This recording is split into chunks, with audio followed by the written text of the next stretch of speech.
Hello students welcome to MD education. आज video रे आमे चतुर्थ श्रेणी साहित्य कलिका बही आ गोटे कविता भल कि कदिने मुही प्रश्न उत्तर गुड़िक आलोचना करबा। अभ्यास नंबर 1 क पिलाटी कहार डाकरे सकालू उठी पड़िला। उत्तर पिलाटी सुहासारी डाकरे सकालू उठी पड़िला। नंबर ख सुहासारी पिंजरू बाहरी क्यों आड़े चलीगले। उत्तर सुहासारी पिंजरू बाहरी गहन वन को चलीगले। नंबर ग पिलाटी सड़क डाढ़े पिलाटी सड़क दाढ़े क्या देखिला। उत्तर पिलाटी सड़क दाढ़े चम धुड़ू धुड़ू फुंगुला बुढ़ाटी को देखिला। नंबर ख निजर साल लाल साल को नहीं पिलाटी कौन कला। उत्तर निजर लाल साल को नहीं पिलाटी फुंगुला बुढ़ाटीर देहरे घोड़ाई देला। नंबर 2 सरल भाषा बुझाई लिखा। तो पणत परा शीत बारणी मो साल कि हेब तो सरी। आर सरल भाषा अर्थात आम सरल अर्थ करवा। तो पणत डट डट डट सरी। उक्त पद्यांशटी आमर साहित्य बहिर भल कि कदिने मुही कवितारू आसीची।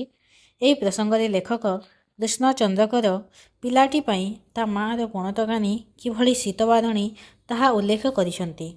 पिलाटी गोटे मनरे महत् काम करिछि। से बाट कड़े गोटे बुढ़ा मनीष को देखिछि। बुढ़ाटीर चम धुड़ू धुड़ू देह थुरु थुरु बाल फुरु फुरु एवं देहटी फुंगुला थिला। पिलाटी ता प्रति दया देखाई निजर लाल शालटी को ता देहरे घोड़ाई देइछि एवं एही भली काम करी से तार बोऊ आगरे कहिछि जे ता बोऊर पणत शीत बारणी होइथिबा बेले सालर कौन काम अछि। से साल कौन ता बोऊर पणतकानी सहित समान होई पारिबो। नंबर 3 क सुहासारी दुहे आनंदरे उड़ीगले काहेकि। उत्तर पंजुरी मुकुली जीवारू सुहासारी दुहे आनंदरे उड़ीगले। नंबर ख बुढ़ाटीर पिलाटी निजर शालटी को बुढ़ा को देला काहेकि। उत्तर बुढ़ाटीर देह फुंगुला थिबारू एवं से शीत हिमालय थरु दिवारू पिलाटी निजर शालटी को बुढ़ा को देला। नंबर ग बण सुहासारी उड़ीगला परे साथी मेलरे कौन करुथिबे।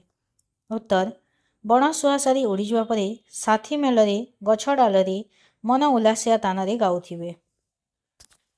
नंबर ख सालटी पाई बुढ़ाटीर अवस्थारे कि परिवर्तन होइथिबो। उत्तर सालटी पाई बुढ़ाटी शीत हिमालय तरी जाइथिबो तेणु तार से वर्षटीर कष्टर अवस्थारे परिवर्तन होइथिबो।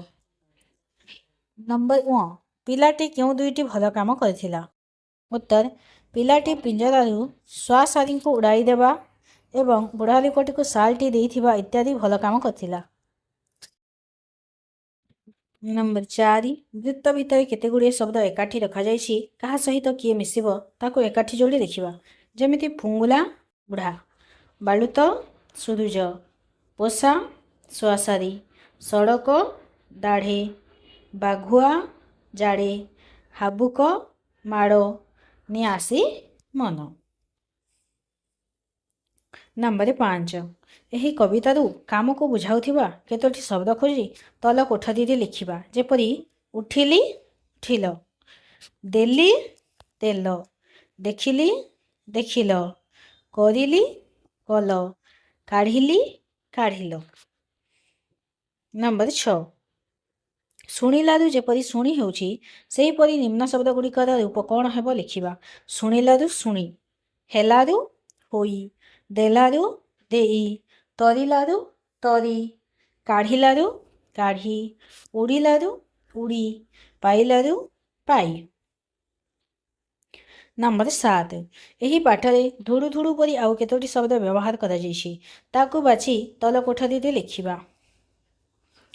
धुड़ू धुड़ू परी धड़पड़, उड़ी उड़ी, थुरु थुरु, फुरु फुरु। नंबर 8 हसर विपरीत अर्थबोधक शब्द जेपरी कांद सेहीपरि निम्नलिखित शब्द गुड़िकर विपरीत अर्थ शब्द कौन लिखिबा। सुखर दुख, भल ମନ୍ଦ, ଆପଣ ପର, ବାଳୁତ ବୃଦ୍ଧ। ନମ୍ବର 9 ସୁରୁଜର ଗଦ୍ୟ ରୂପଟି ସୂର୍ଯ୍ୟ ଅଟେ। ସେପରି ନିମ୍ନଲିଖିତ ଶବ୍ଦମାନଙ୍କର ଗଦ୍ୟ ରୂପକୁ ପାଖ କୋଠାଟିରେ ଲେଖିବା। ବରତିବ, ବର୍ତ୍ତିବ, ଜନମ, ଜନ୍ମ, ମରମ, ମର୍ମ, କରମ, କର୍ମ। ନମ୍ବର 10 କବିତାର କିଛି ଅଂଶ ଛାଡ଼ି ଦିଆଯାଇଛି। ଆସ ସେହି ଅଂଶଟିକୁ ମନେ ପକାଇ ଲେଖିବା। କ ଡ୍ୟାସ୍ ବଣେ ଗଲେ ଉଡ଼ି, ବଣ ଶୁଆ ସାରି ଗଲେ ଉଡ଼ି। ନମ୍ବର ଖ ପିଞ୍ଜରାରୁ କାଢ଼ି ଡ୍ୟାସ୍, ପିଞ୍ଜରାରୁ କାଢ଼ି ଦେଲି ଯେବେ ଛାଡ଼ି। ନମ୍ବର ଗ ନିଆସି ମନରେ ଡ୍ୟାସ୍ ଭଲ କି କରିନି ମୋହେ, ନିଆସି ମନରେ ସୁଖ ଟିକେ ଦେଇ ଭଲ କି କରିନି ମୋହେ। ନମ୍ବର 11 ଯେଉଁଗୁଡ଼ିକ ଭଲ କାମ ତାକୁ ବାଛି ତଳ କୋଠରୀରେ ଲେଖିବା। ଖେଲାବୁଲାରେ ସମୟ କଟାଇବା ଭୁଲ। ଖରାପ କାମ ନିଶାହା ବୁଢ଼ାକୁ ସାହାଯ୍ୟ କରିବା, ଏଇଟା ଭଲ କାମ, ଏଇଟା କୋଠରୀରେ ଲେଖିବ। ପିଞ୍ଜରାରେ ଶୁଆସାରିଙ୍କୁ ରଖିବା, ଏଇଟା ଭଲ କାମ ନୁହେଁ। ଅନ୍ଧକୁ ବାଟ କଢ଼ାଇବା, ଭଲ କାମ, କୋଠରୀରେ ଆସିବ। ତାପରେ ସୂର୍ଯ୍ୟୋଦୟ ପୂର୍ବରୁ ଶେଯରୁ ଉଠିବ, ଭଲ କାମ, ଏଇଟା ମଧ୍ୟ କୋଠରୀ ଭିତରେ ଲେଖିବା।